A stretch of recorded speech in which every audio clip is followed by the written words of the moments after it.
All right. Hey, everybody. It's Jason Blaha here. I'm just sitting here drinking my morning coffee, looking sexy as hell as usual. And I would sit down, do a video for you guys and gals. Notice the contrast. Like I have veins everywhere at night when I did my afternoon one. The morning, everything's all non-vascular. So it's one of the things I tell people, your hydration status matters a lot, right? Because as I get more coffee in, maybe if I took some potassium or something, it would be popping out. So because I do a lot of electrolytes through the day, that's one of the things that I find helps with the vascularity. Jason, can you make coffee for us? No, just enough for me, man. You have to get your own, but you can sit down and drink it, right? And grab a cup and pull it up and drink with me here, man. So let's get some chats going. As soon as I get this chat done, I'm probably going to go train shoulders today. It'll be my second shoulder day. I don't know if I'm going to do shrugs or not. I don't know if I'm going to do shrugs or if I'm just going to stick with, the other movements. But I'll definitely do at least 12 sets for delts and some neck. All right, we'll at least do that. Might do more for delts. Might need to throw some extra rear delts in. I don't know. Have to think about it. 43 hours here in Europe is 8 hours. Well, Europe has its own. USA has 4 time zones. Where it's that far across. Keep that in mind. Where I'm at, it is 7:43 a.m. You don't make specific abs and oblique exercises. I do hanging leg raises. I do crunches sometimes. I don't train my own obliques directly. I just don't feel like I have the need. Right? Not necessarily my waist getting any wider. I feel like a lot of those just happen. The muscle grows on its own. Why no shrugs, coach? A lot of loading of the spine, Matt, because look how much weight I have to use. Right? Like I use 405 for sets of 8 on shrugs, and I do full range of motion. So you know what I mean? I might do them. I don't know. I could superset them with the neck. We could. It's an option. And I may not isolate rear delts. So I'm doing shoulders twice a week, and I do all that rowing, and it's like most of my other delt exercises still hit rear delts. I don't know, to debate. But yeah, it's a lot of loading with the shrugs. A lot of loading. But I mean, I'm recovering from it fine. I've been doing all the squatting and deadlifting. You think compound movements will increase your weighted sit-ups and leg raises? No, not necessarily. They can give some transfer, right? Some of those movements can give some ab training, but it's not going to necessarily be enough.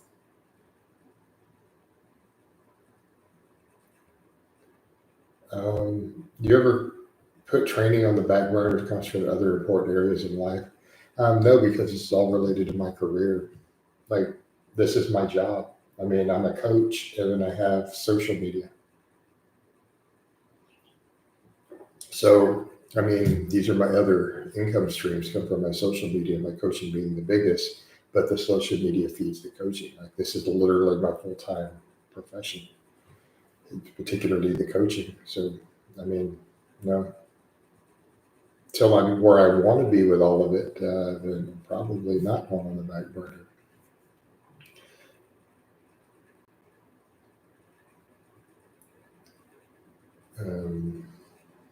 Hey, Pedro, are you talking to me, or are you just giving that as a general rule? Because I feel like you don't really follow my channel if you're telling me this. I do have work. I've even had phases where I did 20 sets a week on camera of abs, by the way. So you're telling, I have several of them. Some of them I haven't even uploaded, but yeah. So was that the live stream yesterday, or other ones I've done? I forget what comes up in the rotation, man. I've got like 30 videos not uploaded right now. But I know I did a live stream discussing it yesterday.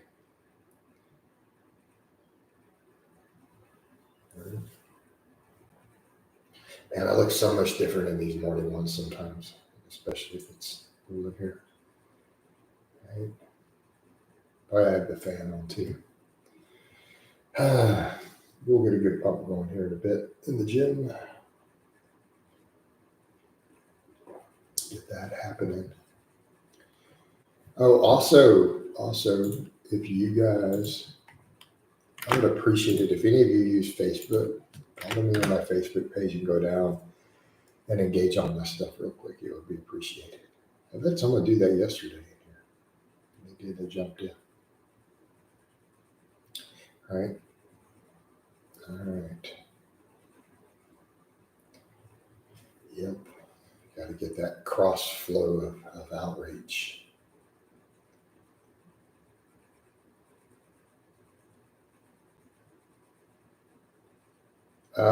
Can squats or deadlifts aggravate the Achilles tendon? And also, how to prevent it? I mean, in theory, they're not going to cause a direct injury. Are you squatting on your toes though? Are you rolling onto your toes? Or are you on your heels?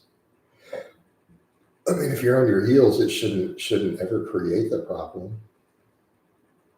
But I mean, in theory, if you already have an inflamed Achilles tendon, I mean, yeah, they might aggravate it.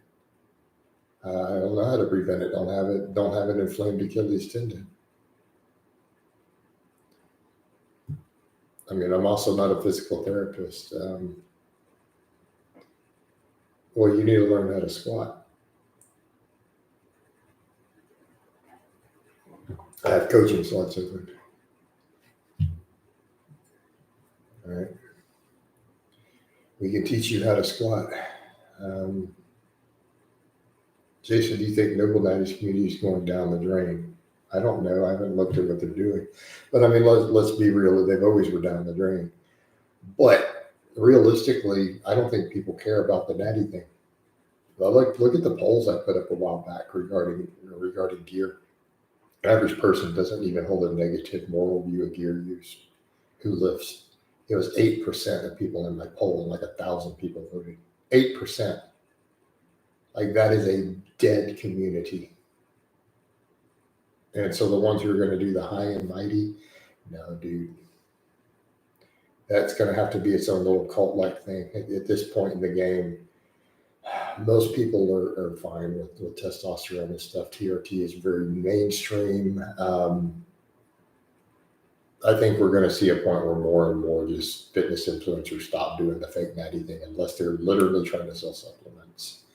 I think that's going to die out more and more. I mean, yeah, there's going to be people who pull that card just to the naive, but by and large, people with real followings, like hardcore followings, are going to have to just drop that nonsense. I think people are coming around. Yeah, I mean, they really are, Matt, and I think some of it is recognizing the difference, like with the bodybuilding death cult type situation, like recognizing that difference, right? Versus what other people are doing. And that's where people are starting to understand now that more and more people are open about their gear use who are not looking like pro bodybuilders. You're seeing so much of it. They've always been open with each other. I think people are realizing, wait, well, even enhancing quality of life and abuse and then extreme abuse, there's degrees of abuse. And that's what people, I think, are starting to realize more and more. Sorry, I'm getting a little bit of drainage here. That's what they're realizing, I think, more and more, that these physiques they're seeing that they're thinking of enhanced physiques are extreme, right? Extreme. And then they're realizing, oh, I mean, that's not even just abuse levels, because they're like, then they meet other guys who use gear. They talk people to the gym. As people are a little more open about it, and they realize abuse levels don't get you that big. You're not going to be IFBB pro size on normal abuse, not even use, responsible use. You're just not. You know, it's like, because then they see what some of the guys admitted to using. Like even Konevsky, dude, and admitted for that bodybuilding show 7 grams gear, not 500 milligrams, 7,000 plus a ton of insulin. That's what he used. And he placed last. So people need a context for what these people are using. And once they realize that extreme, they're like, oh, that's why they're having health problems. Right? And so people need a context for that. And I think they're getting a better context for that.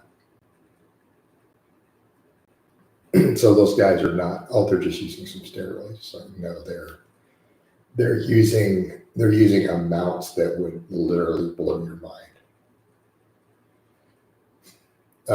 Eternal, we have extensive studies in the lab on powerlifters and backgrounding. There's a scientific consensus. So let's set aside my opinion.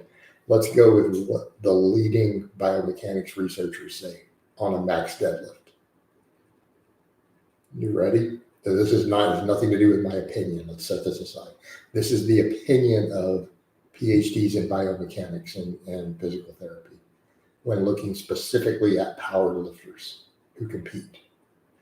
All right, you ready? Backgrounding, if you have trained with backgrounding, is okay as long as you start with the backgrounding off the floor. Let me state that again. Backgrounding does not cause any higher risk of injury if you have built up to that weight gradually with it and you break it off the floor with the back already rounded. If your back starts rounding after the weight clears the floor, it is dangerous. Okay, you can pull completely cat back safely as long as you break it off the floor in that position and it doesn't change. Well, no. I mean, you still can't let it round during the lift. It needs to be rounded for the full lift. You can't round after you start the lift.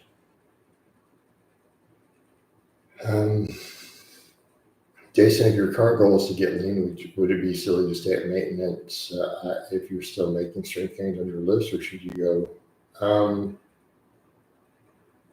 Why did you need the other caveat?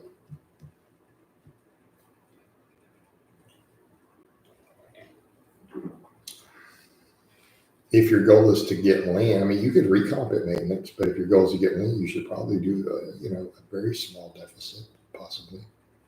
But it depends on how fast you're trying to get lean.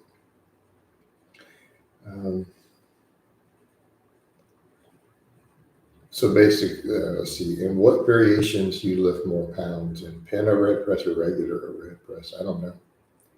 I don't do pin or red pressing anymore. I get way more out of that, just free. Mainly because of the stretch you can get. I mean, the pin is not bad though. I mean, the pin is still a good lift, and I did some of them liked it. I would just personally rather start in that stretched position for me personally. But I don't know which one I can lift more. You probably do more on a pin because you're shortening the range of motion. No, I don't need that whatever easy helm. I've got a harness.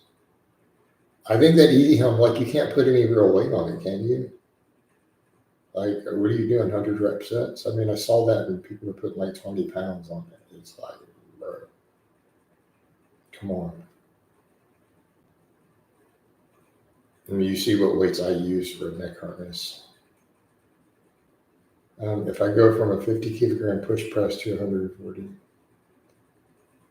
You asked me this last time and I told you we don't know the answer. There is no direct conversion carryover. If I bench with no rack and no spotter, what's the best way to get rid of the bar? You need to have a rack. I mean, your option is to, one, learn to bench safely and learn how to bounce it. All right. Any tips to keeping the bar against your shins and deadlift? I was at swing out. You got weak lats. All right. Have you thought about hopping? Toodles, what do you mean? Do you not understand that I do a little bit of heavy big three, just like many Mr. Olympias did all through history? But my training is almost entirely bodybuilding. I literally follow a bodybuilding split with tons of high rep isolation work. Like I isolate everything, all the heads of my delts, my biceps, triceps, forearms, calves, quads, everything gets isolated for rep work every single week. Do you not follow my channel at all?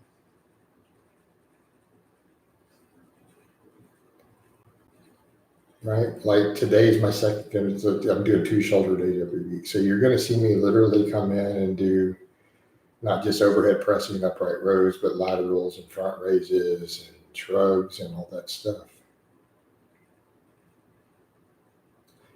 Well, Eternal, if your bar is swinging out, then your lats are weak. I don't know what to tell you. Again, I've got coaching slots open, but if the bar is swinging out, clearly your lats and traps are not stabilizing it. But you do realize it doesn't need to be in contact with your shins. It just needs to be like a half inch in front of your shins. My shins never get touched on a max pull. It's just very, very close to them. But if it's swinging forward, your lats are not strong enough.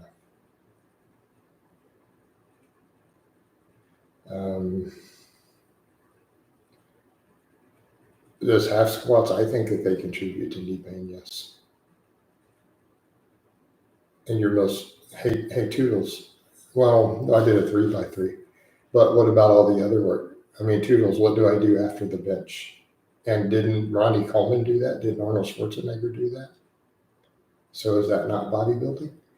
Okay, Toodles. So, but then what do I do after the flat bench for that?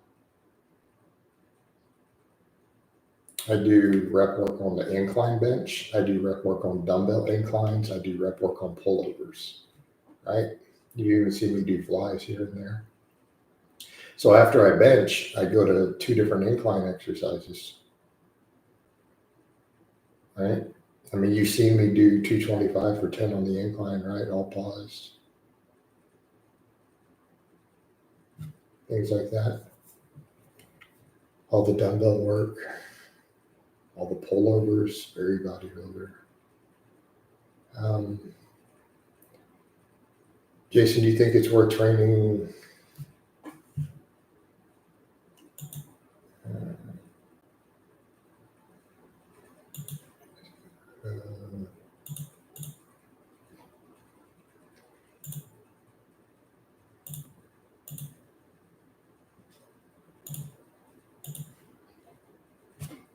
Let's come back over. Jason, do you think it's worth training form, radial deviation, ulnar deviation? Probably not. Well, for arm wrestlers, maybe. I don't know.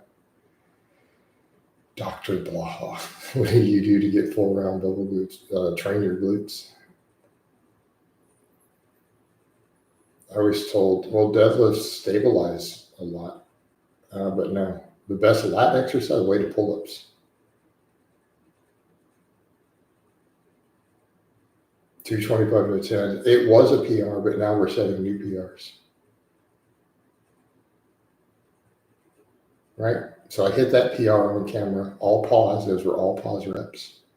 So now it's like, I don't know, let's set another incline goal. Right?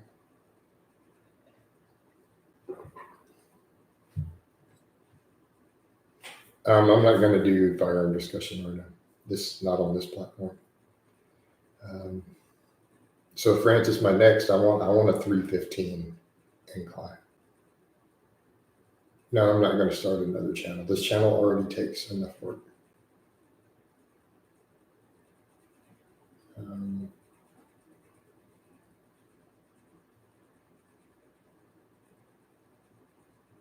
Hey, Gino, you need to keep building your glutes. Build your squats, build your deadlift, build your hip hinges, try some glute bridges.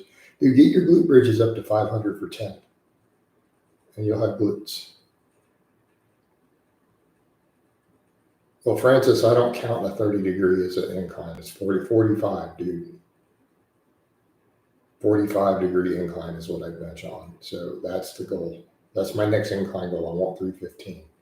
Right, I've hit 225 for 10. I did 275 for a double the next week. I hit 245 for 7 recently this last week. So I'd like to get to 315 for a max. I'd love to be able to rep 315. That would be That would be the bomb.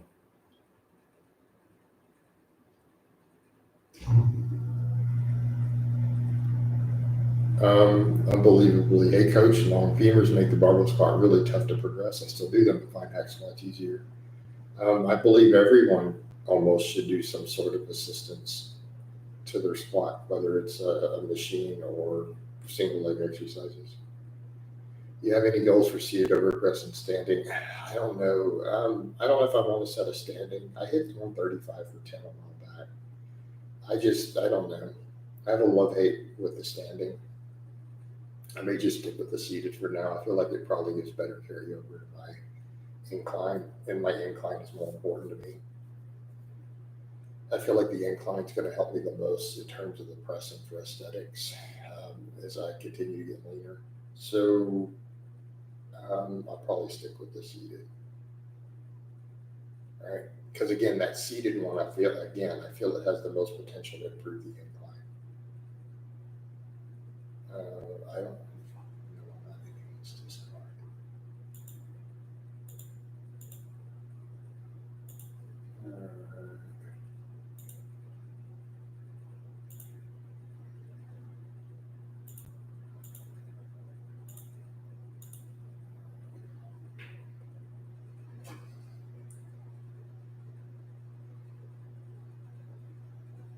I feel a lot better at 190 pounds. I did at 143, still weakling though. We try to just keep working. What would happen if a face hugger attacks Deadpool alien one? Man, I don't know what would happen. I don't know. I'm going to assume just for comic relief, it probably would. You ever snacks on a seated shoulder press? It's never been impressive. Gino, not necessarily done with powerlifting, but my focus is going to be aesthetics first, strength is a close second now.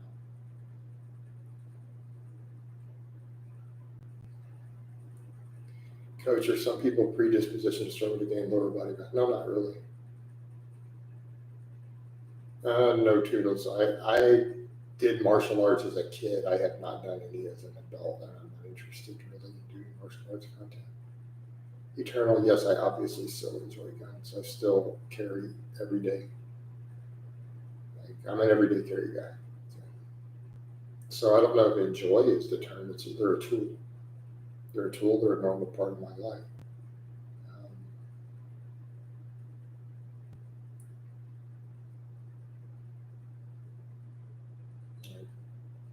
I always carry every time I leave the house.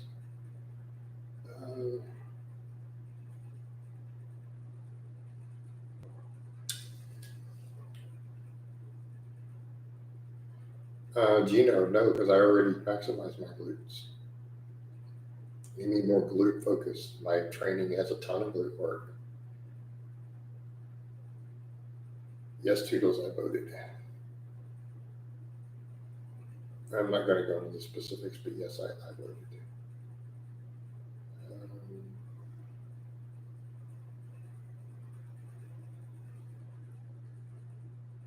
If I were to do chin-ups, should I do lat pull-downs? Why don't you do some rows?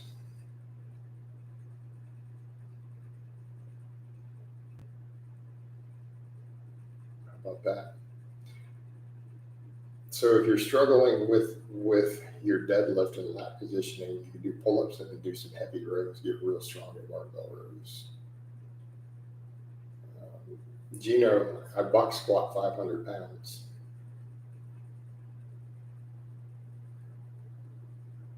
Is that even possible without big glutes? I mean, just biomechanically, I don't think that's even possible.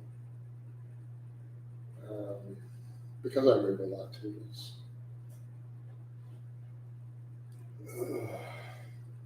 No, I'm not going to show you my glutes.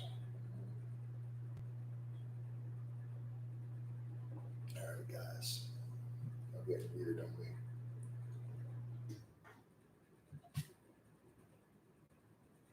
You think it's possible? I suppose there's someone out there who might do it. It seems pretty unlikely. I mean, I guess it might be possible for someone to do it somewhere in the world. I've never heard of it.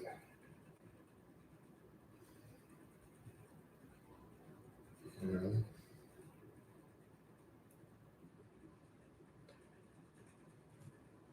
maybe it might be a world record for that lift. Might be. Well, yeah, some people naturally have more cake than others. That's normal. I mean, internally, you could do Pendlay rows, or you could just do bent over barbell rows, but get strong at rows, right? I don't know what you mean by my golden error. I mean, I'm using a Blue Yeti. I don't know what the problem is. That other mic I used to wear doesn't exist anymore.